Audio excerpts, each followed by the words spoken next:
Bismillahirrahmanirrahim. Assalamualaikum warahmatullahi wabarakatuh. Innal hamdalillah nahmaduhu wa nasta'inuhu wa nastaghfiruh wa na'udzu billahi min shururi anfusina wa sayyiati a'malina. May yahdihillahu fala mudilla lahu wa may yudlil fala hadiya lahu. Wa asyhadu an la ilaha illallah wahdahu la syarika lah. Wa asyhadu anna Muhammadan abduhu wa rasuluh alladzi la nabiyya ba'dah. Allahumma salli wa sallim ala nabiyyina Muhammadin wa ala alihi wa ashabihi wa tabi'in wa tabi'it tabi'in wa man tabi'ahum bi ihsanin ila yaumiddin. Amma ba'du.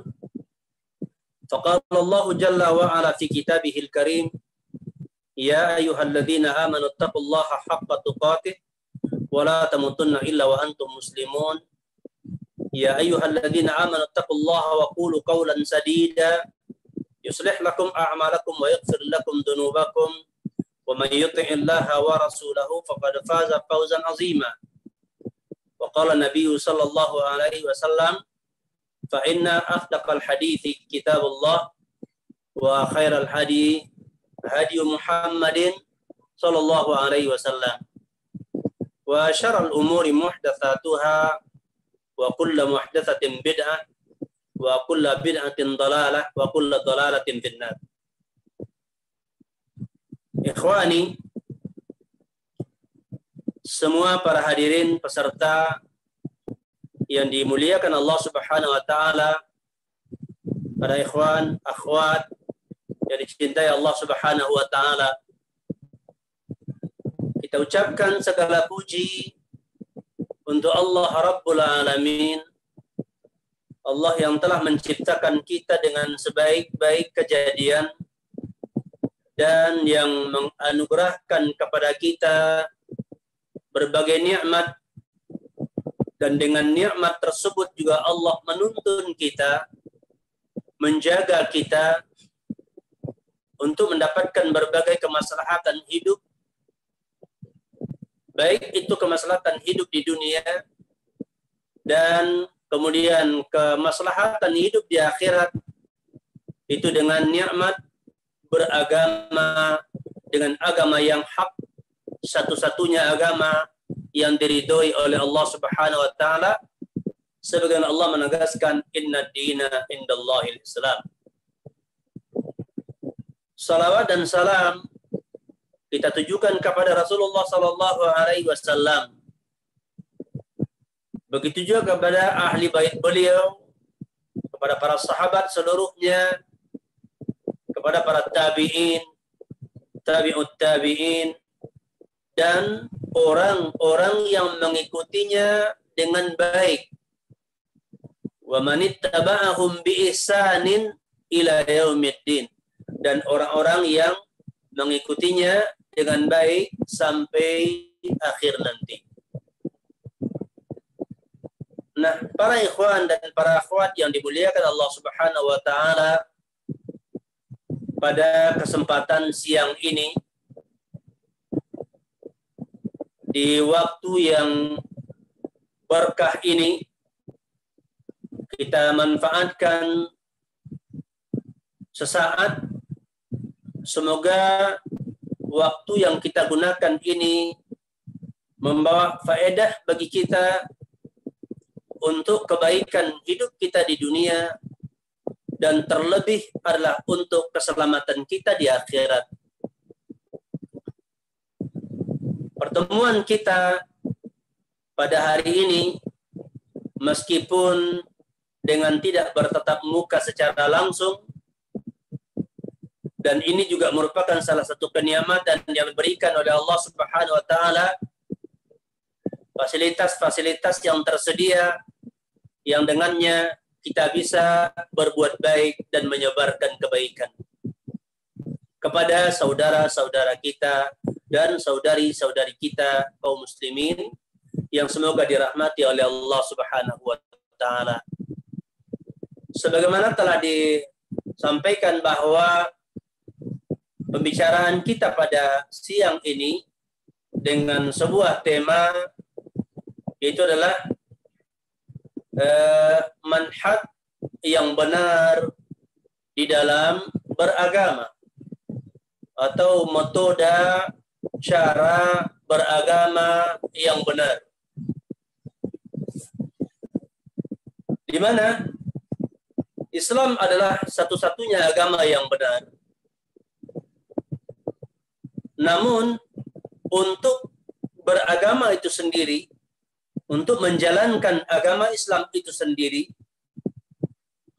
juga Allah Subhanahu wa taala menjelaskan di dalam ayat-ayat Al-Quran, dan Rasulullah SAW juga menjelaskan bagaimana cara menjalankan agama tersebut dengan benar. Berkaitan dengan ini,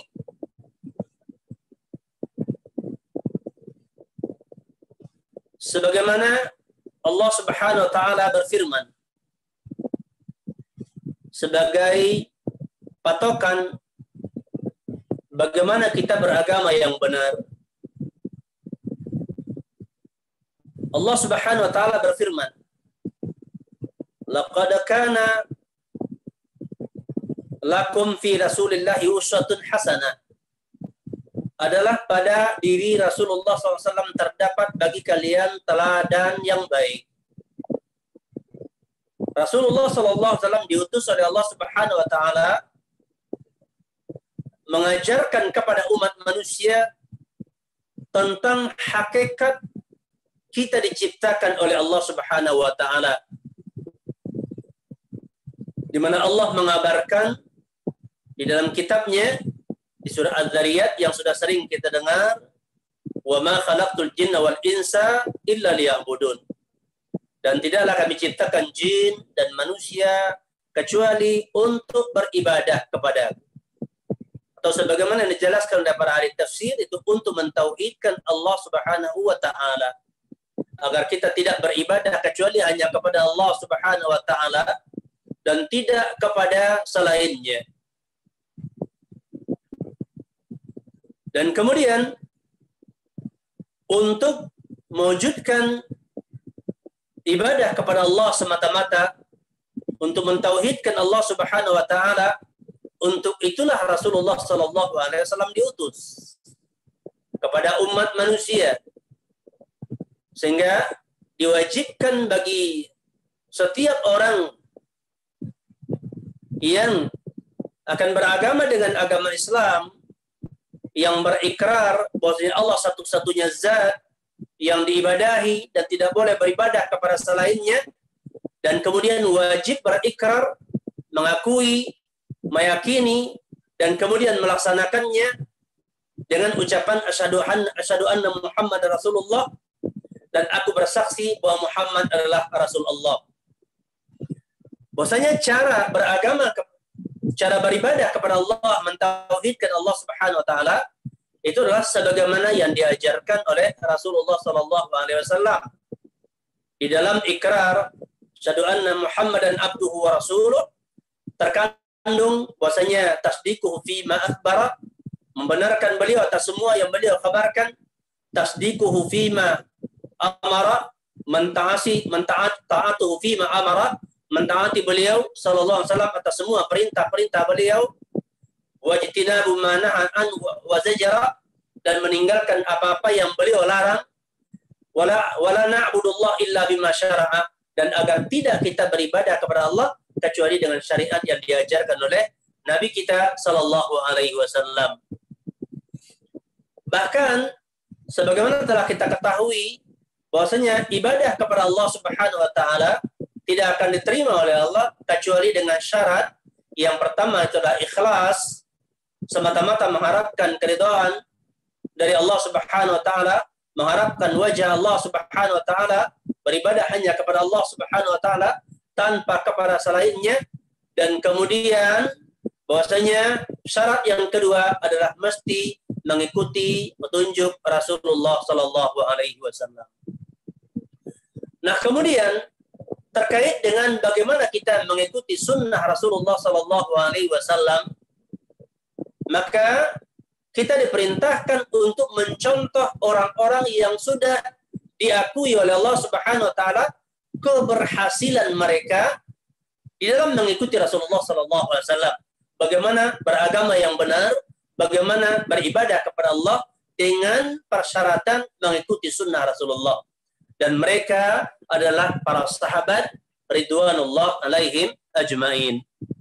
Allah Subhanahu wa taala berfirman di surah At-Taubah ayat 100, "Was-sabiqunal awwalun minal muhajirin wal ansar walladzina tabauhum bi ihsan radhiyallahu anhum wa radu an wa a'adda lahum jannatin tajri tahtahal anhar khalidina fiha abada dzalikal fawzul azim." Dan as-sabiqunal awwalun dari kalangan muhajirin dan ansar, orang-orang terdahulu, orang-orang yang awal yang mengikuti Rasulullah Subhanahu wa taala, yang mengikuti agama Islam ini, yaitu adalah dari kalangan muhajirin, orang-orang yang berhijrah dari Makkah ke Madinah, dan orang-orang ansar di Madinah, dan orang-orang yang mengikuti mereka dengan cara yang baik. Allah Subhanahu wa taala ridho kepada mereka dan mereka ridho dengannya. Dan Allah Subhanahu wa taala menjanjikan bagi mereka surga yang mengalir di bawahnya sungai-sungai dan mereka kekal di dalamnya selama-lamanya. Itulah yang merupakan kemenangan yang sangat besar, kemenangan yang sangat agung. Di sini Allah Subhanahu wa taala menjelaskan kepada kita tentang keberadaan para sahabat, kaum muhajirin, kaum ansar yang mereka beragama dengan belajar dari Rasulullah SAW dan mencontoh serta mengikuti Rasulullah SAW, bahkan bersama dengan beliau. Demikian juga di surat Al-Hasyr ayat 8 Allah mengatakan lil fuqara'i al-muhajirin alladzina ukhriju min diyarihim wa amwalihim yabtaghuna fadlan min Allah wa ridwana wa yansuruna Allah wa rasulahu ulaika humu as-sadiqun. Yaitu bahwasanya harta fa'i, harta rampasan diperuntukkan sebagiannya adalah untuk kalangan fuqara dari kalangan muhajirin, yaitu adalah orang-orang yang diusir dari negeri mereka, yang dipisahkan dari harta-harta mereka gara-gara untuk mengejar, mencari yaitu karunia dari Allah Subhanahu wa taala dan mencari keridhaan Allah Subhanahu wa taala, dan mereka menolong agama Allah dan menolong rasulnya. Mereka ini adalah orang yang benar. Pernyataan Allah Subhanahu wa taala, mereka adalah orang-orang yang benar. Di ayat yang kita sebutkan pertama, Allah mengatakan dzalikal fawzul azim. Sikap mereka muhajirin dan ansar, dengan itu mereka mendapatkan kemenangan yang besar. Di ayat yang kedua yang kita sebutkan di surah Al-Hasyr ayat 8, Allah mengatakan itu bahwasanya ulaika humus shadiqun, dan merekalah orang-orang yang benar, yaitu kalangan muhajirin yang mereka meninggalkan negeri mereka Makkah dan meninggalkan harta-harta mereka untuk mengikuti Rasulullah SAW, untuk mengikuti agama Islam dalam mempelajari dan untuk menegakkan agama Islam, untuk yaitu beragama dengan agama Allah, satu-satunya agama yang benar. Keberadaan mereka, pemahaman mereka, amalan mereka, akhlak mereka, muamalah mereka itu telah diberi tazkiyah oleh Allah bahwa mereka adalah orang-orang yang benar di dalam beragama. Kemudian di surah Al-Hasyr ayat 9 Allah mengatakan walladzina tabawwa'ud dara wal iman min qablihim yuhibbuna man hajara ilaihim wa la yajiduna fi sudurihim hajatan mimma utu wa yu'thiruna ala anfusihim walau kana bihim khasasah wa may yuqa syuhha nafsihi faulaika humul muflihun. Dan orang-orang yang menempati kota Madinah, yang berada di kota Madinah, yaitu ini terkait dengan kaum Ansar, yang mana mereka beriman sebelum kedatangan Muhajirin, dan mereka adalah mencintai orang-orang yang berhijrah dari Makkah ke Madinah, yaitu dari Makkah berhijrah ke mereka. Dan mereka itu tidak didapatkan di dalam hati mereka keinginan, yaitu atas apa-apa yang diberikan kepada orang-orang Muhajirin. Dan mereka lebih mengutamakan orang-orang Muhajirin meskipun mereka adalah orang-orang yang kesusahan. Dan barang siapa yang diselamatkan daripada kebakhilan, mereka adalah orang-orang yang beruntung. Ini pujian Allah Subhanahu wa taala terhadap kaum Ansar. Orang-orang Ansar merupakan sahabat Rasulullah SAW yang mereka adalah mengikuti Rasulullah dan mencintai kaum Muhajirin dan membela kaum Muhajirin, membantu kaum Muhajirin di dalam menjalankan agamanya. Dan kemudian juga terkait dengan orang-orang yang setelah para sahabat, Allah berfirman di surah Al-Hasyr ayat 10, "Walladzina ja'u min ba'dihim yaquluna rabbana ighfir lana wa li ikhwanina alladzina sabaquna bil iman wa la taj'al fi qulubina ghillan lil ladzina amanu rabbana innaka raufur rahim." Dan orang-orang yang datang setelah mereka, orang-orang yang datang setelah mereka, yang mana mereka itu berkata, "Wahai Rabb kami, ampunilah kami dan juga kepada saudara-saudara kami yang telah yaitu mendahului kami dengan keimanan, mendahului kami di dalam beriman, dan janganlah jadikan di dalam hati-hati kami yaitu kedengkian kepada orang-orang yang beriman. Ya Rabb kami, sesungguhnya Engkau adalah Maha itu lembut, Maha penyantun, lagi Maha penyayang." Ini adalah rekomendasi dari Allah Subhanahu wa taala tentang orang-orang sepeninggal, ya, atau orang-orang yang merupakan penerus dari para sahabat, adalah yaitu orang-orang yang memohon ampunan kepada Allah untuk diri mereka dan untuk orang-orang yang telah mendahului mereka dengan keimanan. Ya, jadi adalah orang-orang yang mengakui para pendahulu. Siapa pendahulu? Itu adalah para Muhajirin dan Ansar. Para Muhajirin dan Ansar. Nah, inilah yang merupakan beberapa dalil di antara banyak dalil yang dibawakan oleh para ulama, yang dijelaskan oleh para ulama-ulama kita tentang bagaimana cara beragama yang benar. Yaitu di dalam memahami Islam, kita mengembalikan kepada pemahaman generasi yang telah dijamin oleh Allah kebenaran mereka. Yang telah dijamin oleh Allah kebenaran mereka. Dan juga beriman sebagaimana mereka beriman. Dan ya, begitu juga metode di dalam beramal, ya, mengikuti mereka. Begitu juga ya dalam bermuamalah. Begitu juga di dalam masalah akhlak. Karena keberadaan mereka adalah orang-orang yang direkomendasi oleh Allah Subhanahu wa taala dan juga oleh ya Rasulullah sallallahu alaihi wasallam. Berkaitan dengan hal ini, Nabi kita sallallahu alaihi wasallam juga mengatakan tentang memberikan rekomendasi kepada para salafun saleh, para sahabat, para tabi'in. Nabi sallallahu alaihi wasallam bersabda, "Khairukum qarni, thumma alladhina yalunahum, thumma alladhina yalunahum." Sebaik-baik kalian adalah yaitu pada zamanku. Ya, sebaik-baik zaman, sebaik-baik masa adalah pada masaku, yaitu pada zaman aku. Kemudian orang-orang yang datang setelahnya, dan kemudian orang-orang yang datang setelahnya. Disebutkan bahwa rawi mengatakan, aku tidak mengetahui. Ya, setelah menyebutkan zamannya, apakah sekali itu karnu ya bahwasanya ba'da qarnihi atau karnain atau 2 masa atau salasa atau 3 masa setelahnya ya.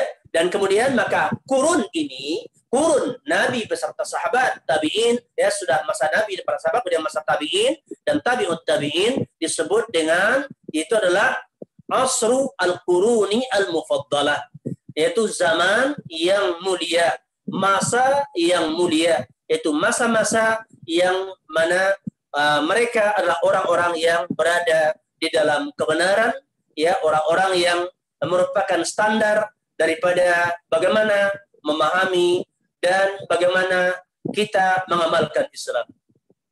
Maka oleh sebab itulah ya bahwasanya yang menjadi patokan di dalam memahami ajaran Islam ya, dan di dalam mengamalkannya dan di dalam yaitu adalah membelanya sebagaimana yang telah ditempuh oleh pendahulu kita yaitu para sahabat, para tabi'in dan tabi'ut tabi'in.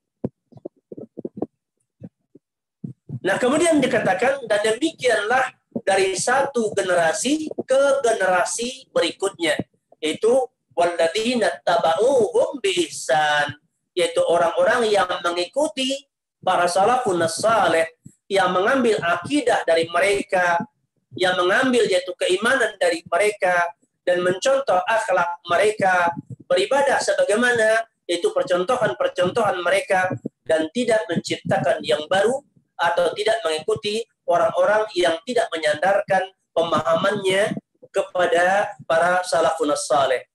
Maka yang dimaksud dengan manhaj para agama yang benar itu sebagaimana disebutkan oleh para ulama adalah dengan mengikuti manhaj metode salafun saleh, para pendahulu kita yang mereka adalah orang-orang yang saleh. Perlu diketahui bahwasanya sepeninggal Rasulullah SAW di masa para sahabat, ya masih di masa para sahabat itu sudah ada muncul orang-orang yang beragama itu adalah tidak sebagaimana beragamanya para sahabat, dan tidak beragama sebagaimana beragamanya para sahabat. Seperti adalah orang-orang Khawarij umpamanya, orang-orang Khawarij di mana mereka ini memahami Islam, mereka mengaku beriman dan mereka juga beramal, bahkan semangat sekali dalam beribadah kepada Allah, ya. Sampai Nabi mengatakan bahwasanya akan ada suatu kaum yang kalian merasa minder atas ibadah kalian dibanding dengan ibadah mereka, yaitu orang Khawarij.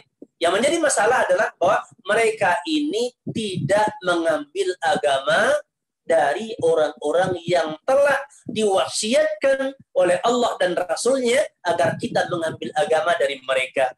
Para orang-orang Khawarij ini dengan semangatnya beragama tapi tidak mengambil agama dari para sahabat. Ketika Ibnu Abbas radhiyallahu an mendatangi orang-orang Khawarij, untuk menasehati mereka, untuk menghujah mereka agar mereka kembali kepada Islam, Ibnu Abbas mengatakan kepada mereka bahwasanya tidak ada di antara kalian ya seorang pun dari kalangan sahabat Rasulullah SAW. Artinya tidak ada sahabat yang ikut bersama kalian orang-orang Khawarij, pada para sahabat ketika itu ya banyak. Jadi dalam hal ini bahwasanya orang-orang Khawarij ini dikatakan tidak mengambil agamanya dari orang-orang yang diwasiatkan oleh Allah untuk mengambil agama dari mereka. Ya.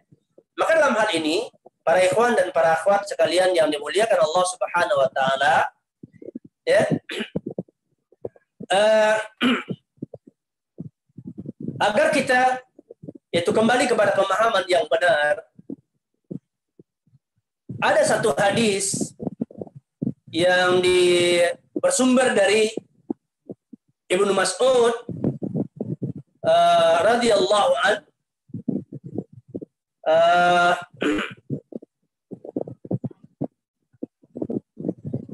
bahwasanya Rasulullah SAW bersabda,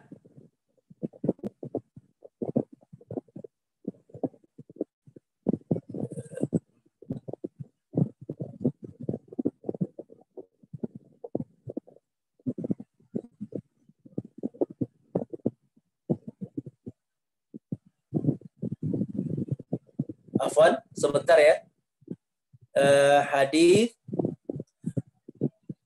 Hadis riwayat Ibnu Majah dan juga diriwayatkan oleh Imam Ahmad, ya. Rasulullah SAW bersabda, salasatun la yaghillu alaihinna qalbu muslim. Ikhlasul amali lillahi ta'ala wa munasahatu waliyil amri wa luzumu jama'atihim.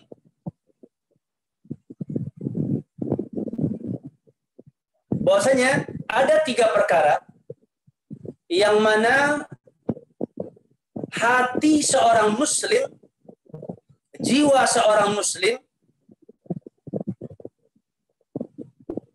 akan selamat daripada dengki, hasad, dan khianat.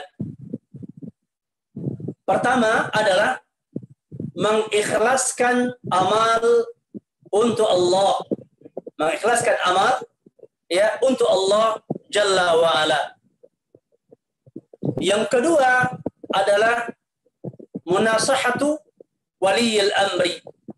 Menasihati waliul amri, atau dalam riwayat lain dikatakan a'immatul muslimin, pemimpin kaum muslimin. Yang ketiga, luzumu jama'atihim, yaitu luzumu jama'atil muslimin. Nah, apabila seseorang berpegang dengan 3 hal ini, mengamalkan hadis ini, maka dia akan selamat daripada ya penyakit hati yang disebut dengan itu adalah dengki, hasad, dan khianat. Kalau dari ghalla yaghillu artinya adalah yaitu hasad, ya, dengki. Kalau aghalla yughillu adalah khianat. Jadi tidak akan terkena khianat. Yang pertama apa? Agar dia mengikhlaskan amal karena Allah Subhanahu wa taala. Ini yang pertama, yaitu adalah semua amalan-amalan kita, apakah itu ibadah salat, puasa, menuntut ilmu, berdakwah, dan lain-lainnya, semua adalah ditujukan untuk mengharapkan keridhaan Allah Subhanahu wa taala. Bukan untuk tujuan-tujuan yang lain. Bukan untuk tujuan kedudukan, bukan untuk tujuan harta, bukan untuk tujuan pujian. Akan tetapi semua amalan-amalan yang kita lakukan murni di dalamnya adalah kita berharap yaitu adalah balasan dari Allah Subhanahu wa taala dan balasan yang disediakan oleh Allah. Balasan yang disediakan oleh Allah Subhanahu wa taala. Nah, hal ini adalah akan menyelamatkan hati kita. Kalau seseorang di dalam sebagian amalannya, dalam sebagian agamanya itu dia menyimpang tujuannya dengan tujuan-tujuan dunia, maka itu akan merusak hatinya. Akan merusak hatinya, menimbulkan berbagai kedengkian, bahkan bisa menimbulkan khianat. Kenapa? Karena memang tujuan-tujuan dunia akan merusak hati seseorang di dalam beragama. Yang kedua adalah untuk menyelamatkan mereka dalam beragama agar hatinya selamat daripada kedengkian, selamat dari khianat adalah yaitu ya menasehati a'immatul muslimin. A'immatul muslimin, pemimpin kaum muslimin yang mereka itu adalah para ulama dan umara. Para ulama dan para pemimpin. Mereka adalah ya a'immatul muslimin. Para ulama menjelaskan yang dimaksudkan dengan munasahah, menasehati para pemimpin, pertama adalah dengan mengakui keberadaan mereka. Ya, mengakui keberadaan mereka. Para ulama, para ahli ilmu, ya, dan para pemimpin kaum muslimin diakui kedudukan mereka karena Allah yang telah memberikan kedudukan itu kepada mereka. Kemudian mencintai mereka. Kewajiban kita untuk mencintai para ulama dan kewajiban kita untuk mencintai pemimpin-pemimpin muslim, ya, di mana Allah telah menempatkan mereka di situ. Dan kemudian juga adalah dengan mengikuti mereka di dalam memahami agama ini adalah mengambil pemahaman dari para ulama yang yaitu mengambil pemahaman secara berantai dari generasi sebelumnya, yaitu yang bersumber dari pemahaman salafun saleh, pemahaman para sahabat, para tabi'in dan tabi'ut tabi'in. Karena itu merupakan standar daripada pemahaman Islam. Dan kita tidak boleh membencinya dan kita tidak boleh mengkhianati kedudukan para ulama. Dan tidak dibenarkan kita mengambil agama, mengambil ilmu agama dengan menyelisihi mereka. Mengambil dari orang-orang yang tidak mengambil ilmu agama ini dari generasi yang telah diakui oleh Allah, yang telah direkomendasi oleh Rasulullah sallallahu alaihi wasallam. Dan kemudian juga adalah mendoakan mereka, mendoakan kebaikan untuk mereka, mendoakan kebaikan untuk para ulama dan para pemimpin kaum muslimin. Dan kemudian adalah mematuhi mereka, mengikuti mereka, mengikuti mereka dan mematuhinya di dalam batas-batas ketaatan kepada Allah, selama mereka tidak memerintahkan perkara yang bermaksiat kepada Allah Subhanahu wa taala. Selama mereka tidak memerintahkan kepada kita untuk bermaksiat kepada Allah Subhanahu wa taala, dan tidak dibenarkan kita melepaskan diri kita daripada mereka atau memusuhi mereka atau memerangi mereka atau meninggalkan mereka. Demikian sebagaimana yang dijelaskan oleh para ulama kita sebagai tuntunan bagi kita. Kemudian setelah itu bahwasanya luzumu jama'atihim, melazimi jamaah mereka itu jama'atul muslimin. Terkait dengan melazimi jama'atul muslimin adalah yaitu diantara maknanya adalah berpegang teguh dengan ajaran Islam, berpegang teguh dengan ajaran Islam. Karena pengertian jamaah salah satu adalah yaitu jamaah ad-diniyah. Bahwasanya seseorang yang berada di atas kebenaran, maka dia adalah al-jamaah meskipun sendirian. Maka setiap pribadi muslim diperintahkan, diwasiatkan untuk berpegang teguh dengan agama ini, berpegang teguh dengan syariat, berpegang teguh dengan yaitu apa-apa yang disyariatkan oleh Allah, yang diajarkan oleh Rasulullah sallallahu alaihi wasallam.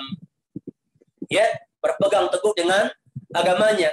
Dan kemudian berpegang teguh dengan jamaatul muslimin dalam arti kata adalah yaitu jamaatul al-abdan, yaitu kebersamaan kaum muslimin, agar kita yaitu berjamaah dengan jamaatul muslimin, bersama kaum muslimin dengan berpegang teguh dengan al-haq, kebenaran.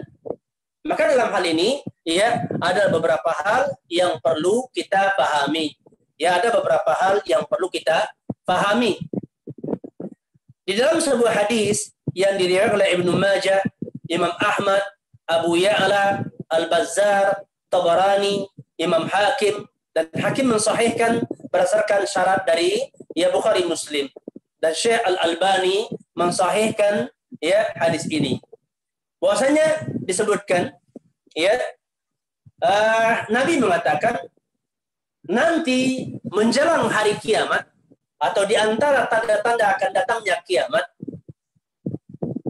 akan terjadi suatu masa yang dikatakan pada ketika itu banyak al-haraj. Banyak al-haraj. Ditanyakan kepada Rasulullah SAW, wa mal haraj? Apa yang dikatakan al-haraj? Nabi mengatakan al-qatlu, yaitu pembunuhan. Dan riwayat lain katakan al-qatlu wal kadhibu, banyaknya pembunuhan dan banyaknya kedustaan. Kemudian sebahagian daripada mereka bertanya kepada Rasulullah SAW, wahai Rasulullah, pada hari ini kami atau kita dalam satu hari membunuh itulah segini dan segini jumlahnya.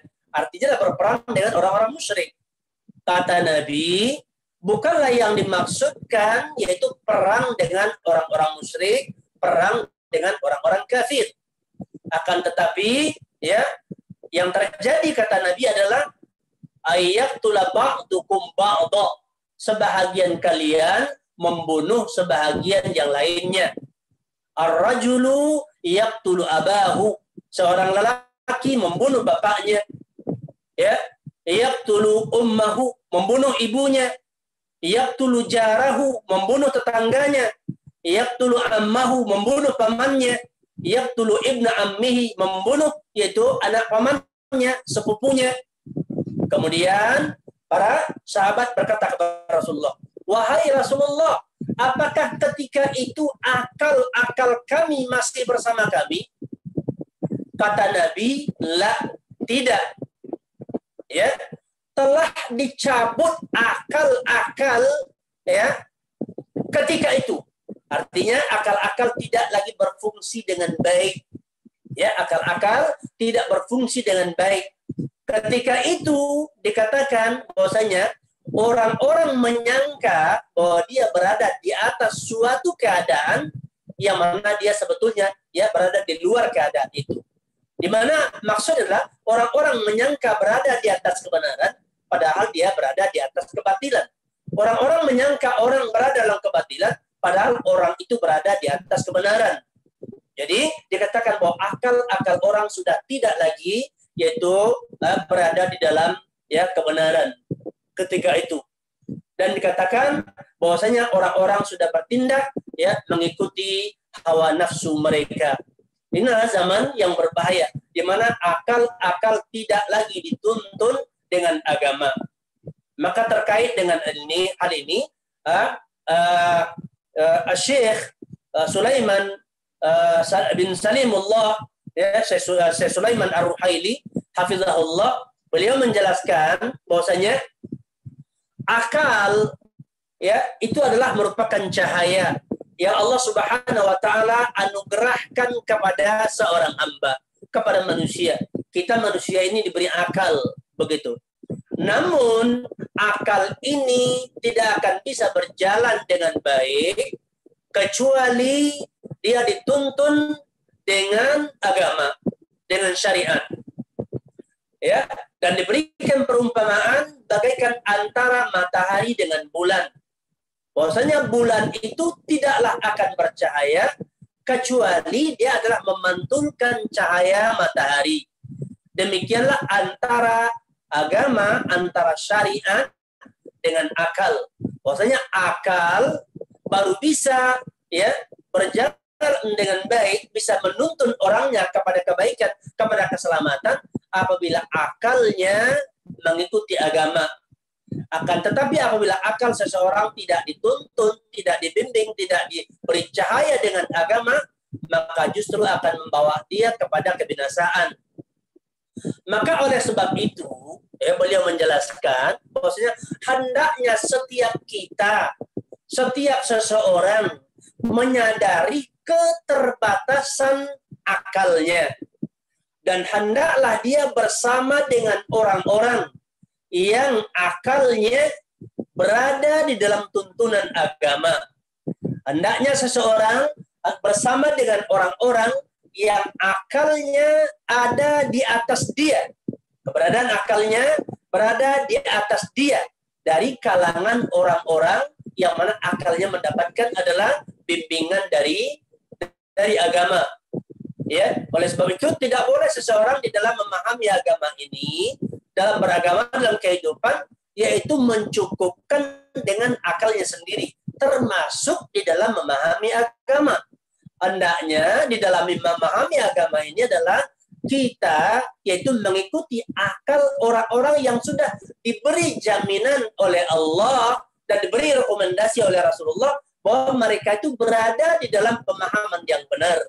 Maka dengan mereka lah kita timba ilmu agama. Ya, dari mereka lah kita timba ilmu agama.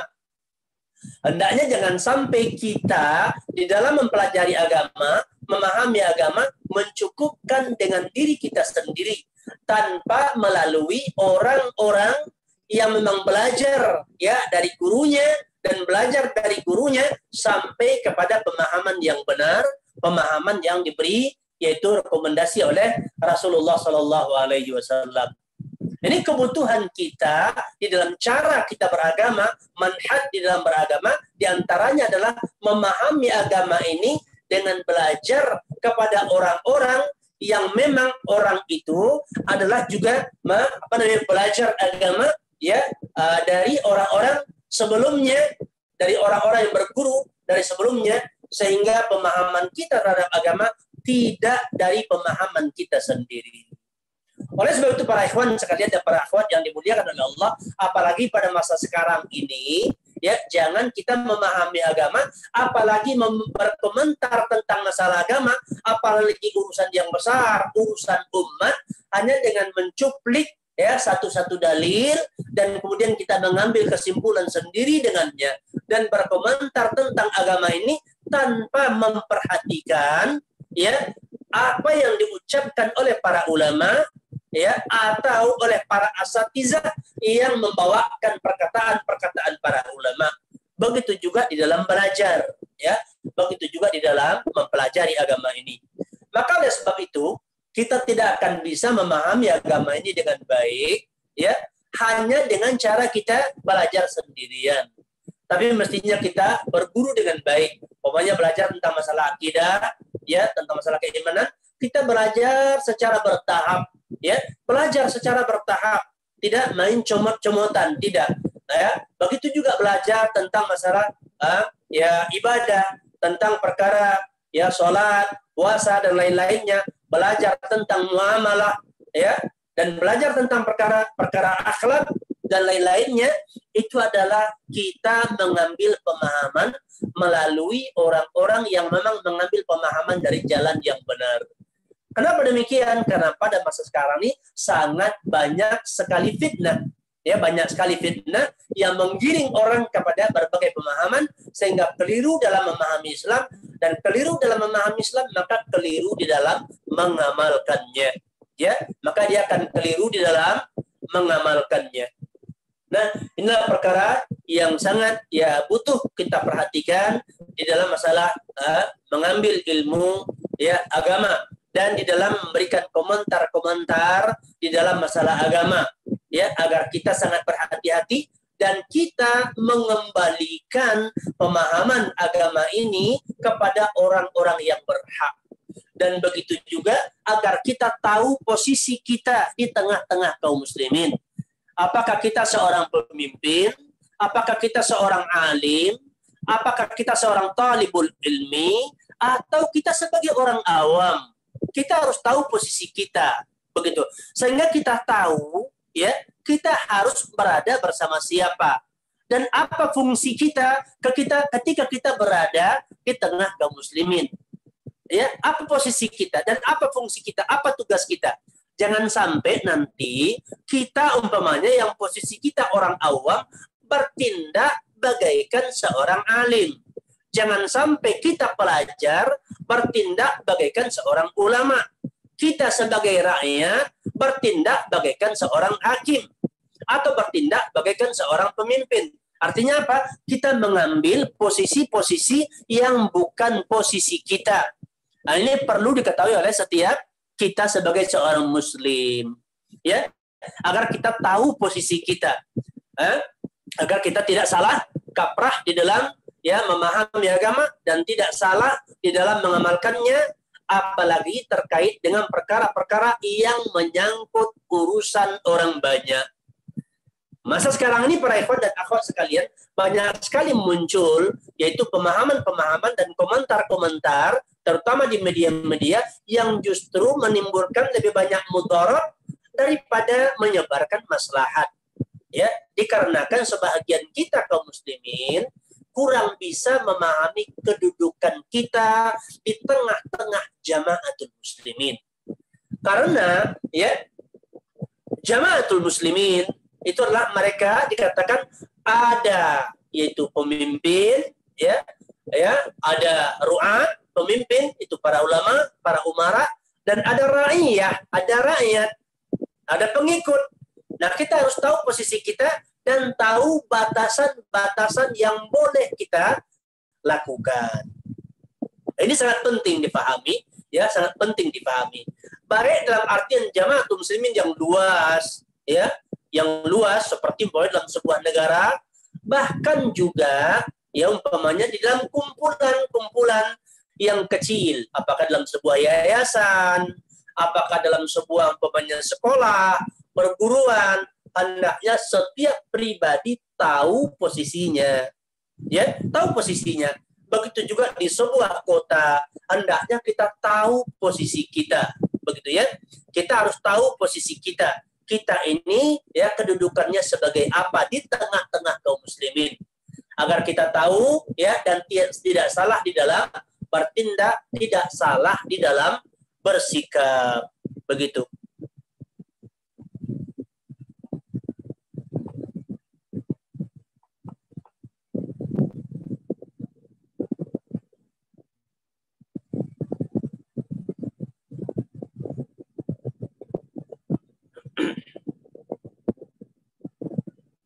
Sampai jam berapa ini? Ya apa? Ikhwan?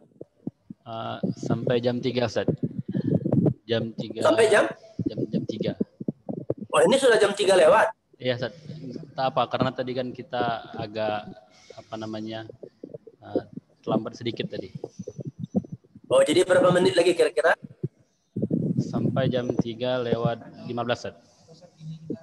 3.15. Iya, taib. Ya. Ya. Ya, taib. Ya. Kemudian ya mungkin saya agak comot-comot aja karena mungkin beberapa perkara yang penting kita kita cari faedahnya, mudah-mudahan kita mendapatkan faedah walaupun sedikit ya. Taib, berikutnya yang ingin kita sampaikan dalam hal ini adalah bahwasanya pengertian kembali kepada manhaj salaf ya itu bukanlah mengelompokkan diri, ya bukan mengelompokkan diri dengan kelompok-kelompok tertentu, tidak, ya akan tetapi kembali kepada manhaj salaf artinya beragama dengan mencontoh bagaimana para salaf beragama, yaitulah baik dalam masalah akidah, yaitu berakidah seperti akidah mereka para salaf, ya sebagaimana akidah para salaf, ya bahwasanya para sahabat tabi'in dan tabi'ut tabi'in mereka adalah berpegang kepada akidah yang diajarkan oleh Rasulullah SAW, dan kemudian ya terbebas daripada akidah firqah yang muncul selain daripada atau yang menyelisihi akidah para sahabat seperti Syiah, ya Khawarij, Murji'ah, ya Jahmiyah, Jabariyah dan lain-lainnya, di mana sebetulnya kunci utama atau faktor utama mereka keluar daripada pemahaman akidah yang benar adalah karena tidak mengambil ilmu tentang akidah ya dari orang yang semestinya kita ambil, yang mereka ambil. Seperti adalah mereka-mereka yang hidup pada waktu itu yang tidak mengambil agamanya, akidahnya dari para sahabat. Atau orang yang sezaman dengan tabi'in tidak mengambil ilmu agama, akidah dari para tabi'in. Begitu juga tabi'ut tabi'in. Itu penyimpangan. Maka oleh sebab itulah sampai hari ini dalam masalah akidah, agar kita tidak memahami akidah dan tidak mempelajari akidah kecuali dari ulama-ulama ahlus sunnah. Ya, dari ulama-ulama ahlus sunnah. Begitu. Dan kemudian ya terkait dengan masalah ibadah, agar kita yaitu mengikuti metode para salafun saleh di dalam masalah ibadah, dalam masalah memahami ibadah dan melaksanakannya, bagaimana salafun saleh dalam beribadah. Ya, maka seperti dalam masalah fikih, muncul umpamanya mazhab-mazhab, muncul mazhab-mazhab. Ada mazhab itu sebetulnya banyak sekali mazhab, namun karena sebahagian para ulama itu tidak memiliki murid yang banyak, sehingga mazhab mereka tidak terkenal. Sehingga yang terkenal adalah 4 mazhab sebenarnya yang sudah kita ketahui, ya mazhab Hanafi, mazhab Maliki, mazhab Syafi'i, mazhab Hambali. Ini terkait dengan masalah yaitu fikih, yang mana adalah perbedaan-perbedaan yang muncul di dalamnya adalah perbedaan-perbedaan yang terkait dengan ijtihadiyah. Maka di dalam ibadah, sandaran ibadah kita adalah kepada sunnah Rasulullah SAW dan sunnah para sahabat, para tabi'in dan para tabi'ut tabi'in. Ini sandaran ibadah itu kepada Rasulullah. Karena syarat diterimanya ibadah adalah mengikuti sunnah Rasulullah SAW. Ya, menyandarkan ibadah kepada yaitu mengikuti sunnah Rasulullah SAW. Namun di dalam mempelajari sunnah Rasulullah itu mau tidak mau memang harus melalui para ulama. Maka untuk mempelajari agama ini, ya, baik itu dalam masalah fikih juga, maka memang juga harus melalui para ulama. Oleh sebab itu, ya, kalau kita mempelajari, ya, agama dalam masalah fikih melalui mempelajari seperti ya, mempelajari salah satu mazhab melalui ulama-ulamanya dalam rangka belajar, bukan dalam arti kata ta'assub, fanatik kepada mazhabnya, maka tidak mengapa. Bahwa seseorang mempelajari mazhab Hambali, ya, dia mempelajarinya sebagaimana dijelaskan Syekh Sulaiman, dia pelajari masail-masail yang ada di dalamnya. Kemudian dia pelajari dalil-dalilnya. Dan kemudian, ya, kalau dia mendapatkan, ya, dari mana-mana di antara masalah dalam mazhab itu yang tidak lebih kuat dibandingkan mazhab yang lain dalam suatu perkara, maka dia dengan tingkat kemampuannya memilih mana yang lebih sesuai dengan sunnah jika dia telah memiliki kemampuan. Namun bagaimanapun setiap orang dalam masalah ijtihad pasti ada taklidnya secara bertahap. Maka pada hakikatnya adalah mazhab seseorang itu mazhab gurunya. Ya, mazhab seseorang mazhab gurunya. Pada titik awal, di awal dia belajar agama, bagaimanapun dia tidak mengetahui dalil dan dia belajar dari gurunya. Nah, yang penting bagi dia adalah mencari guru orang yang dipercaya, bahwa orangnya adalah orang yang benar, orang yang thiqah, dan orang yang memang merujuk kepada sunnah Rasulullah SAW. Maka dia belajar darinya. Setelah dia memiliki kemampuan, dia mungkin naik lagi kepada peringkat berikutnya. Ketika dia belajar dengan tingkat berikutnya, boleh jadi ilmu yang dia dapatkan sebelumnya, dari guru sebelumnya, bisa jadi berbeda dengan apa yang dia dapatkan setelahnya. Ya, seperti orang belajar di sekolah, belajar di SD, tamat SD, belajar di SMP. Ketika dia belajar di SMP, mungkin saja ada ilmu yang dulu dia belajar di SD, beda dengan yang dia dapatkan ketika belajar dengan guru di SMP. Begitu juga dalam agama. Dalam bab fikih, dia pelajari di tahap awal, dia dapatkan pemanya bentuk-bentuk beribadah sesuai dengan tingkatan dia, tanpa dia mampu menyaring mana yang lebih dekat kepada sunnah. Pada tahap berikutnya, ketika dia belajar dari guru yang lain, dia dapatkan hal yang berbeda.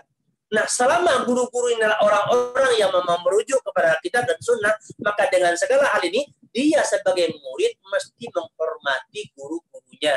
Karena terkait dengan hak-hak adalah munasahah kepada waliul amri, bernasihat ya kepada pemimpin di antaranya para ulama.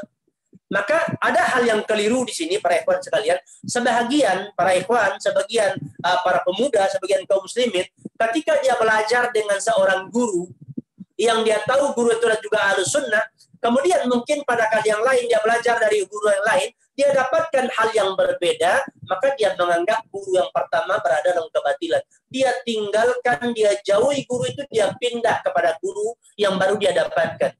Nanti suatu saat ketika dia dapat dari ulama yang lain atau guru yang lain suatu perkara yang berbeda dari apa yang dia dapatkan sebelumnya, dia tinggalkan lagi, dia loncat lagi ke guru yang lain, dia anggap guru yang sebelumnya berada dalam kesalahan. Sehingga dia menjadi pengembara dalam menuntut ilmu, pindah sana, pindah kemari, dan kemudian mengabaikan hak-hak ya guru-gurunya, dan ini tidak baik. Ya, ini saya ingatkan para ikhwan sekalian, bahwasanya ya ketika kita belajar dari guru-guru, maka hormatilah dan muliakanlah guru itu, karena tidak kita dapatkan ilmu ya pada saat itu kecuali dari dia, dari guru-guru yang kita belajar darinya. Meskipun mungkin guru-guru kita tersebut ada kekurangan, ada kesalahannya. Namun tatkala mereka adalah sunnah, maka ya kita bisa dan jika kita mampu, kita bisa menasihatinya dan kita mendoakannya. Jadi jangan kita menjadi orang yang kemudian pindah belajar, kemudian kita memusuhi seorang atau menjauhi seorang guru dan menganggap mungkin tidak kompeten dan lain-lainnya dengan anggapan-anggapan yang negatif. Ini adalah akan merugikan diri sendiri, ya, akan merugikan diri sendiri, dan tidak metode yang salah dalam belajar. Karena dalam belajar kita diperintahkan terus-menerus, ya, terus belajar, dan tentunya dengan lama belajar kita akan mendapatkan tambahan ilmu. Bahkan juga dari satu mazhab ke mazhab lain ada perbedaan-perbedaan, dan jangan nanti ketika kita dapatkan yang lebih benar dalam satu masalah ada pada mazhab yang lain, kita cela umpamanya yang sebelumnya. Ini tidak benar. Jadi dalam belajar bisa saja kita mengikuti belajar daripada jalur guru tertentu, kemudian pindah ke guru yang lain, selama itu dalam rangka untuk meningkatkan ilmu kita, ya, bukan untuk mengelompok-ngelompokkan kaum muslimin, dan bukan untuk memilah-milah dan memecah-mecah, yaitu para ahli ilmu, para asatidzah dan para ulama. Ini juga perlu kita ketahui, karena hal ini merupakan salah satu celah yang bisa menimbulkan kerenggangan dan bisa menimbulkan perpecahan di tengah kaum muslimin, ya. Jadi kita mesti mengetahui hak-hak orang-orang yang kita mengambil ilmu dari mereka. Ini penting, manhaj ini perkara manhaj yang penting dalam perkara menimba ilmu, ya, dalam menimba ilmu. Jadi hendaknya kita belajar, ya, secara bertahap, dan kemudian kita tahu menghargai ilmu. Dan salah satu bentuk penghargaan kepada ilmu adalah menghargai orang-orang yang kita dapatkan ilmu daripada dia. Di mana Allah Subhanahu wa taala menganugerahkan kepada kita sebahagian dari ilmu melalui orang tersebut. Maka pandailah kita untuk mensyukuri hal ini. Karena orang yang tidak bisa bersyukur kepada manusia, maka dia tidak dianggap bersyukur kepada Allah Subhanahu wa taala. Toh kebaikan yang dia dapatkan dari seseorang itulah merupakan pemberian Allah Subhanahu wa taala. Orang itu hanyalah merupakan wasilah. Orang itu hanya merupakan wasilah. Ya. Jadi pada hakikatnya adalah seorang muslim, ya, dalam pengertian harus melazimi jamaatul muslimin adalah diantaranya dia adalah mencintai kaum muslimin lainnya sesuai dengan, yaitu adalah petunjuk kebenaran. Mencintai sesuatu yang harus dicintai menurut syariat, dan membenci pun juga harus berdasarkan syariat, yaitu karena Allah Subhanahu wa taala. Al-hubbu wal bughdu fillah, cinta dan benci yang dibangun karena Allah Subhanahu wa taala, bukan atas keinginan kita sendiri, bukan berdasarkan hawa nafsu kita. Baik, ikhwani fillah, a'azzani Allah wa iyyakum jami'an. Nampaknya sudah lewat waktunya nih 2 menit.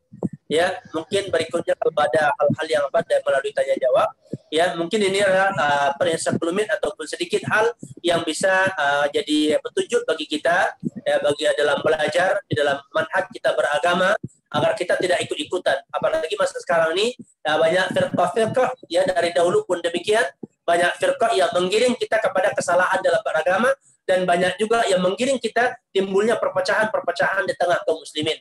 Ya, bukan memperbaiki keadaan, justru memperkeruh suasana.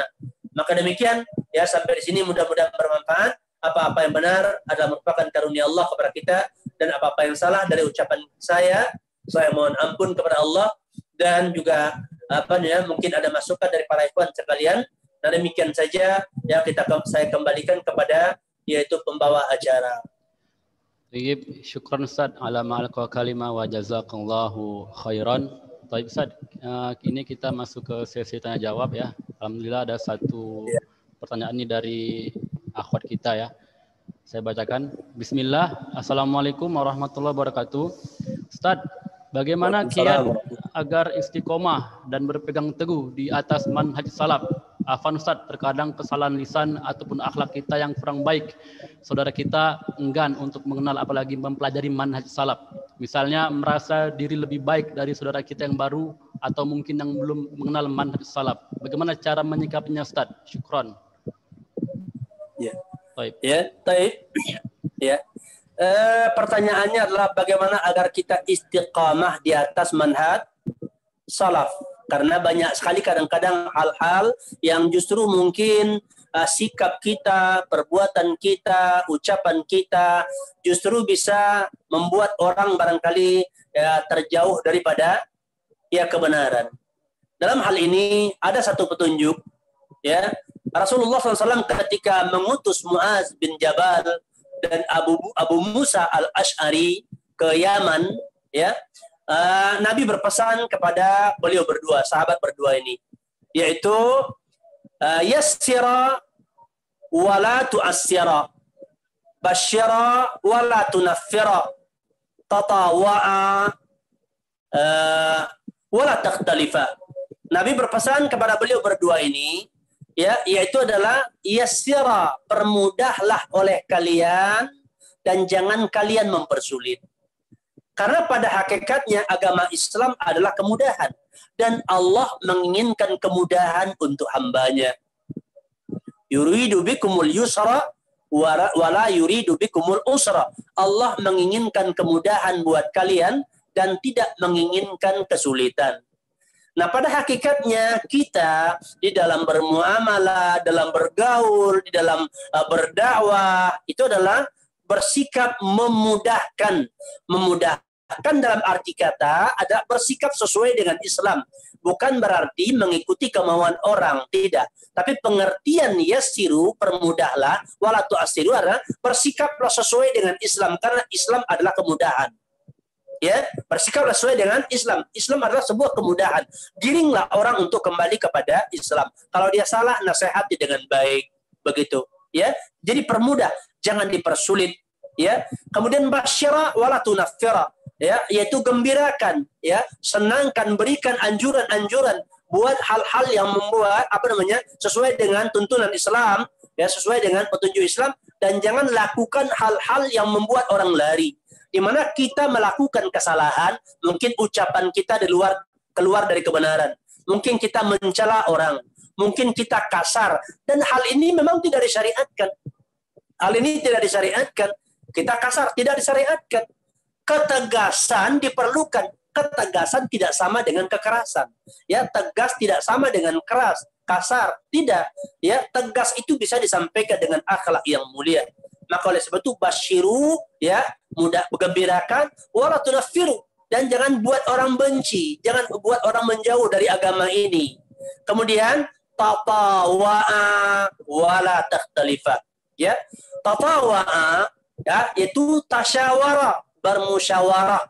Nah, di sini Syekh Sulaiman, ya, Ar-Ruhaili memberikan faedah kepada kita tentang masalah tatawa'a, tasyawara, ya, bahwasanya, ya, dalam hal ini, pertama, jika adalah antara hak dan batil, maka kita berpegang di atas yang hak. Ketika kita di tengah-tengah masyarakat, di tengah kumpulan dalam beberapa orang dengan teman-teman kita, ya, jika permasalahannya antara hak dengan batil, kita berpegang dengan yang hak. Ya, tidaklah mengikuti yang batil karena menimbang orang, tidak. Kalau antara hak dan batil, antara halal dengan haram, ya, yang jelas-jelas perkaranya. Yang kedua, kalau permasalahannya adalah antara mana yang lebih maslahat, mana yang lebih maslahat dari dua kemaslahatan. Dua-dua sama-sama maslahat ini. Kita kumpulan, misalnya di yayasan, di sekolah, kita musyawarah ini, dianjurkan musyawarah. Ada suatu perkara, ya, di mana dalam perkara ini ada dua pertimbangan. Yang satu maslahat, yang satu lagi maslahat juga. Maka kita dalam hal ini memilih yang lebih maslahat, ya. Jika nampak yang lebih maslahat, maka kita memilih mana yang lebih maslahat. Dan jika berbeda dalam memilih mana yang lebih maslahat, sedangkan dia dua-duanya perkara yang mubah, maka beliau mengatakan hendaknya kita ini, beliau katakan, mengembalikan al-qaul, ya, bahwasanya yurji'ul qaul, mengembalikan perkataan kepada al-aqdam wal akbar bainana, kepada orang yang lebih dahulu, kepada orang yang lebih besar di antara kita. Ya, itu pertama sekali, ya. Kepada orang yang lebih dahulu artinya adalah orang yang lebih dahulu mungkin ilmunya dibanding kita. Dia lebih dahulu mendapatkan ilmu, lebih banyak ilmunya dibandingkan kita. Ya, maka kita kembalikan kepada dia. Mungkin ilmu tentang masalah din, mungkin ilmu tentang suatu persoalan yang dibutuhkan pengalaman atau ilmu dalam hal itu. Ya, di suatu bidang. Maka kita dahulukan dia. Orang-orang yang dikedepankan. Orang-orang mungkin yang kita percaya jadi pemimpin, maka kita dahulukan kepada dia, ya. Atau kepada orang yang dikatakan al-akbar, yang lebih besar di antara kita, besar umurnya, mungkin punya pengalaman banyak, dan masalah yang kita hadapi butuh pengalaman, maka kembalikan kepada dia, karena masalahnya bukan masalah hak dan batil. Atau kepada orang yang akbar ilmunya, lebih besar ilmunya dari kita, dia lebih berilmu mungkin dalam suatu perkara, maka serahkan kepada dia. Kita bisa ngikutin dia, kita dahulukan dia. Kadang-kadang inilah yang sulit. Dalam kita kebersamaan kadang-kadang sangat sulit bisa bermusyawarah dan sulit kita mengalahkan keinginan kita untuk bisa ngikutin yang lain, kita paksakan keinginan kita sehingga kita membuat orang malah jadi jauh, bahkan kadang-kadang membuat jadi terjadi berbagai perpisahan. Karena kita tidak mau ya menyikapi hal seperti ini. Kadang-kadang kita kalau nggak puas, akhirnya kita keluar buat sendiri. Nggak puas, keluar buat sendiri. Inilah penyakit sebagian daripada masyarakat ya. Selalu memaksakan kehendak sendiri. Padahal ya kita lah masyarakat bagaimanapun, sebagaimana kita katakan tadi, masyarakat terbagi dua. Yang mengatur, yang diatur itu sudah sunatullah, nggak bisa dielakkan. Maka dalam perkara-perkara yang mubah, maka kembalikan kepada orang yang lebih besar atau yang lebih terdahulu dari kita, atau yang didahulukan selangkah, atau orang yang dipandang lebih besar, ya apakah ilmunya, ya meskipun umurnya kecil, atau dia lebih tua, dia punya pengalaman, dan hal itu dibutuhkan pengalaman, maka hendaknya kita mengembalikan kepadanya. Atau ilal aktsar. Kalau masalah itu adalah masalah-masalah yang mubah, yang mungkin dibutuhkan pemikiran orang banyak, maka tidak mengapa kita melihat mana suara terbanyak. Ini bukan dalam menentukan hak dan batil, masalah suara terbanyak, tapi mana yang lebih banyak orang memandangnya baik di antara kita, dan perkara itu semua perkara yang mubah. Maka kembalikan kepada kepada suara terbanyak tersebut, maka tidak mengapa. Ini termasuk adab-adab bersama, adab-adab kita bermasyarakat. Kalau begitu kita pakai petunjuk ini, apakah di sekolah, di yayasan, di instansi, di mana saja kita kumpul, lebih mudah urusannya, begitu loh.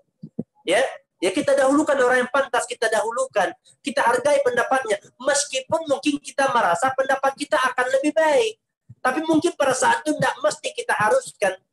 Ya, bahkan sampai perkara-perkara yang sunnah saja boleh kita tinggalkan jika seandainya kalau kita paksakan menerapkan akan menimbulkan suatu hal yang mudarat. Karena al-hajah tuskitul mustahab, ya. Perkara hajah menggugurkan perkara-perkara yang mustahab. Ada kebutuhan, maka perkara yang mustahab bisa gugur. Wad darurah tubihul ma'durat. Perkara yang darurat membolehkan perkara yang asalnya haram. Jadi ada perkara yang haram, kalau ada daruratan, maka yang haram itu boleh dilakukan untuk melepaskan kedaruratan. Ada yang mustahab, kemudian ada hajat kita untuk ada hajat itu bisa ya dibutuhkan, maka boleh meninggalkan yang mustahab ini. Dikarenakan ada hajat, apalagi perkara yang mubah. Nah, ini penting. Nah, kemudian setelah itu ya ingat, setelah kita berpegang dengan ini, kemudian ingat hendaknya kita selalu bersama orang-orang yang dikatakan akal mereka lebih dibimbing dari agama, ya, lebih dari kita, beragamannya lebih dari kita, ya. Mujalah satu as-salihin, duduk bersama orang-orang saleh, dan kemudian ya butuh keikhlasan. Ya ikhlas, apa yang kita harapkan dengan semua pekerjaan kita, sampai kita ngajar, antum jadi guru, antum jadi pengurus yayasan, antum mengharapkan apa? Itu kan keridhaan Allah kan. Nah kalau ridha Allah yang kita harapkan, ketika tidak terhalang ridha Allah dengan kita meninggalkan pendapat kita, dengan kita mengalah, apa salahnya kita lakukan kalau itu mendatangkan kebaikan, begitu ya? Karena agar kita tidak memaksakan kehendak. Dan kemudian juga dibutuhkan yaitu adalah agar kita banyak-banyak berdoa, ya, banyak berdoa agar Allah selalu menuntun kita agar kita tetap berada di atas kebenaran, dan butuh kesabaran karena ujian memang banyak, ya, butuh kesabaran agar kita bisa istiqomah. Baik. Baik, alhamdulillah, syukron Ustaz atas jawaban yang sudah diberi. Ya, dengan ini berakhirlah Ustaz pertemuan kita Ustaz ya. Syukron ala hudurika fi hadzal liqa Ustaz wa jazakallahu khairan. Ya, terima kasih kepada audiens ya dan juga Ustaz yang telah memberikan materi kita pada hari ini. Semoga bermanfaat kiranya bagi kita semua. Amin ya rabbal alamin. Thayyib. Amin. Akhirul kalam, subhanakallahumma bihamdik asyhadu an la ilaha illa anta astaghfiruka wa atubu ilaik. Assalamualaikum warahmatullahi wabarakatuh. Waalaikumsalam warahmatullahi wabarakatuh.